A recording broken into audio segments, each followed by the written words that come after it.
everyone, I am Charles Goss, the chairman and founder of Gen C's Group. So maraming salamat PNC for this nandito kayo ngayon sa ating event, and syempre one of our media partners, naka-partner natin for this massive and transformative event.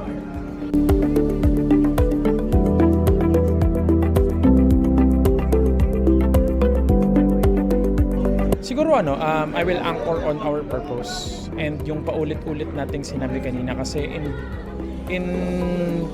in our era right now na napakarami talagang mga trendy businesses na and sumunod na doon yung mga trendy products. Ako before galing din ako dyan, pero ang isa lang ang pinaka na-assure ko dyan, sobrang nakakapagod siya as in. At nakikita ko na a lot of business owners right now is pag nandoon na sila sa point ng success nila, nawawala na sila ng purpose dahil nga wala itong pinakamahalaga na anchor and core natin in terms of doing this builder strategy, and that is transforming people's lives through products. So for me, we will number one create a lot of trust. Number two, we will give a lot of our efforts, time, money and energy para, alam mo yun, sabi nga kanina ni Coach Mix is ang motto natin, kapag napabago mo yung buhay ng isang tao through our products, lahat ng stakeholders is magiging mas magiging, alam mo yun, parang mas magiging energetic kami, mas magkakaroon ng purpose,